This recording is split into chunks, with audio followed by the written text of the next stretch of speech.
নমস্কার বন্ধুরা, অলির রান্নাঘরে আপনাদের অনেক অনেক স্বাগত। প্রতিদিনের মতো আবারও চলে এসেছি আপনাদের কাছে একটা রেসিপি নিয়ে। আজকে আমি ডিম আর করলার একটা রেসিপি বানিয়ে দেখাবো। একদম ইউনিক রেসিপি, যেটা বাচ্চা থেকে বড় সকলের খুব পছন্দের হবে। যেসব বাচ্চারা তেতো খেতে চায় না, তাদেরকে আমি যেভাবে বানাবো এইভাবে বানিয়ে দিলে বারবার আপনাদের কাছে রিকোয়েস্ট করবে বানিয়ে দেওয়ার জন্য। প্লিজ বন্ধুরা, আপনারা দেখতে থাকুন, আপনাদের ভীষণ ভালো লাগবে। করলাটা এবার আমি কেটে নেব।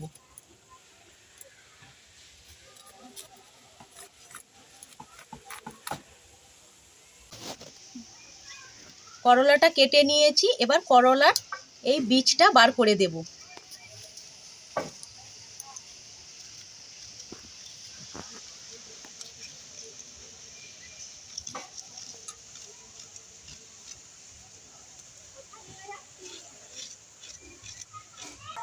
করলার বীজটা বাদ দিয়ে দিতে হবে।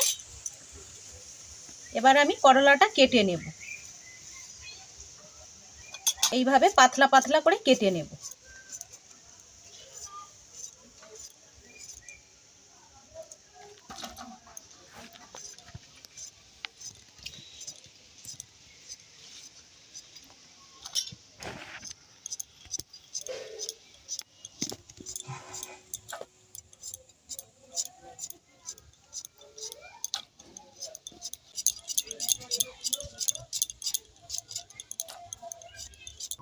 উনানটা ধরিয়ে নিচ্ছি। উনানটা ধরে গেছে, এবার আমি কড়াইটা বসিয়ে দেব।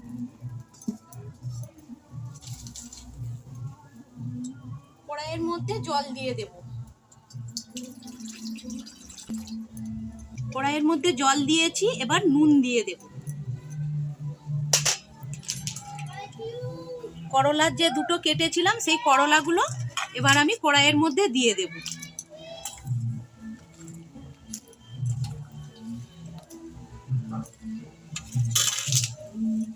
করলাগুলো হালকা ভাপিয়ে নেব। এবার আমি ডিমটা ফাটিয়ে নেব।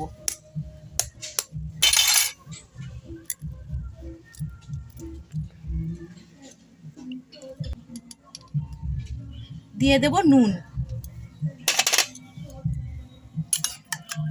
এবার ডিমটা ভালোভাবে ফেটে নেব।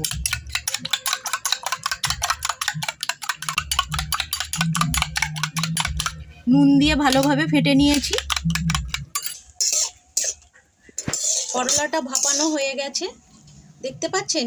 খুব কিন্তু সেদ্ধ হয়নি, খুব সেদ্ধ করার দরকার নেই, একটু ভাপিয়ে নিলেই হবে।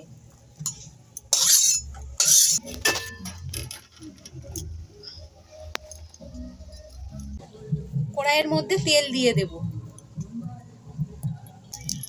তেলটা গরম হয়ে গেছে, এবার আমি ডিমটা দিয়ে দেব।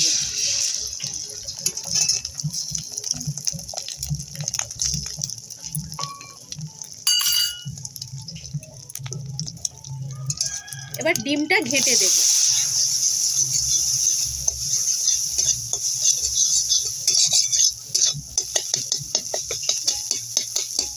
এইভাবে ঝুড়ো করে নেব। আমি এখানে একটা ডিম দিয়েছি, আপনারা দুটো ডিমও দিতে পারেন, বা করলার পরিমাণটাও আপনারা বাড়িয়ে নিতে পারেন। আমার যতটা পরিমাণ বাড়িতে লাগবে আমি সেই রকম নিয়েছি। এইভাবে খুন্তির সাহায্যে কেটে নিতে হবে।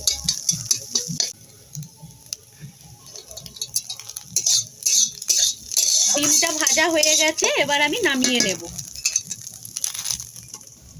ডিমের মধ্যে আমি করলাটা দিয়ে দেব।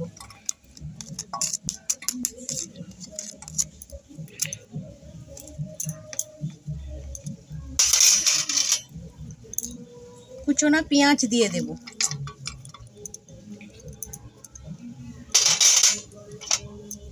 লঙ্কা কুচি দিয়ে দেব।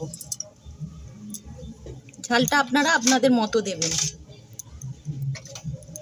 চাট মশলা দিয়ে দেব। হলুদ গুঁড়ো দিয়ে দেব।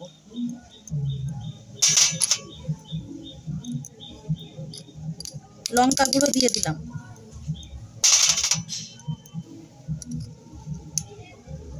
পরিমাণ মতো নুন দিয়ে দিলাম। ধনেপাতা কুচি দিয়ে দেব।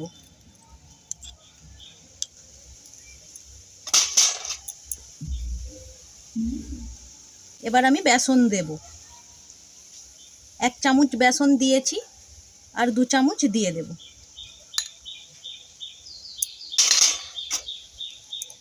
আর দিয়ে দেব কর্নফ্লাওয়ার। আপনারা এর পরিবর্তে চালের গুঁড়োও দিতে পারেন বা ময়দাও দিতে পারেন।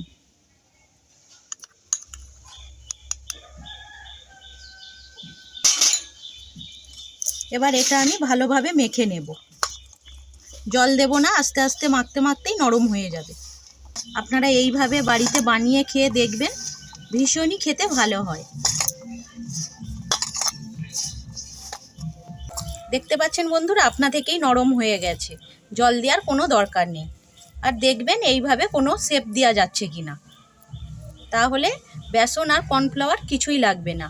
আর যদি শেপ না দেওয়া যায় তাহলে একটু কর্নফ্লাওয়ার আর বেসন দিয়ে দেবেন। রেডি হয়ে গেছে। সাদা তেল গরম হতে দিয়েছি, আর এখানে আমি শেপ দিয়ে নেব।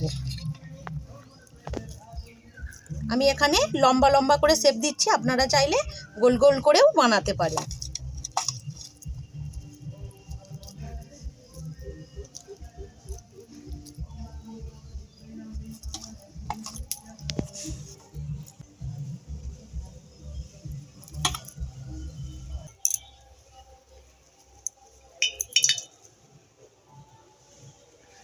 এবার আমি তেলের মধ্যে দিয়ে দেব।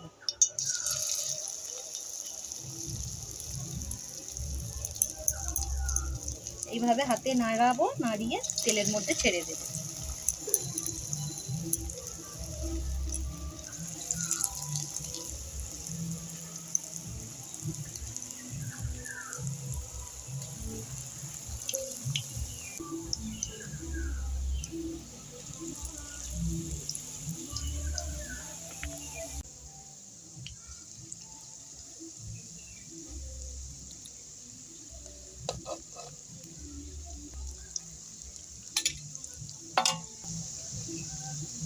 যে সাইডটা হয়ে গেছে, এবার আমি আস্তে করে উল্টে দেব।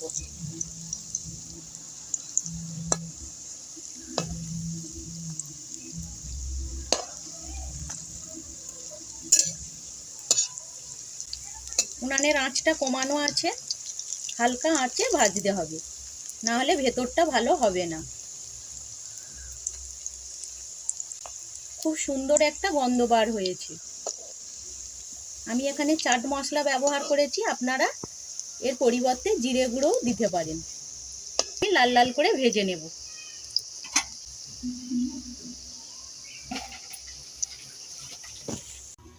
বন্ধুরা, এই ভিডিওটা আপনাদের কেমন লাগলো কমেন্ট করে জানাবেন। আর যদি ভালো লেগে থাকে চ্যানেলটা সাবস্ক্রাইব করে দেওয়ার অনুরোধ রইল। আর পাশে থাকা বেল আইকনটা অবশ্যই প্রেস করবেন, কারণ চ্যানেলে আমি যখনই কোনো নতুন রেসিপি দেব সবার আগে আপনাদের কাছে পৌঁছে যাবে। আর এই করলা ডিমের রেসিপি আপনারা একবার অন্তত বানিয়ে খেয়ে দেখুন, বারবার বানিয়ে খাবেন একবার বানালে। খুব লোভনীয় একটা রেসিপি। গরম ভাতে প্রথমে যদি এইরকম একটা তেঁতোর রেসিপি দেওয়া যায় পাতে, তাহলে খুব আনন্দের সাথে সবাই খাবে। নুন দিয়ে যে করলাটা প্রথমে ভাপিয়ে নেওয়া হয়েছে, সেই কারণে খুব তেতো লাগবে না, কিন্তু খেতে খুব ভালো লাগবে, খুব মুখরোচক লাগবে।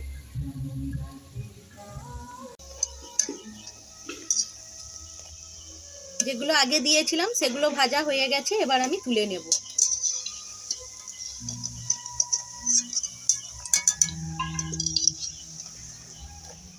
এই রেসিপিটা কেমন হলো আপনারা কিন্তু জানাবেন বন্ধুরা।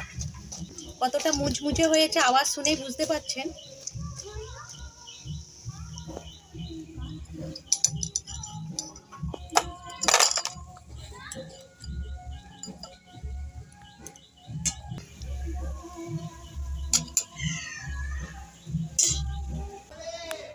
করলা আর ডিমের পকোড়াটা বানানো হয়ে গেছে।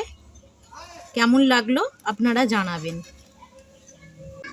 ভিডিওটা এখানেই শেষ করছি। আপনারা ভালো থাকবেন, সুস্থ থাকবেন। ধন্যবাদ।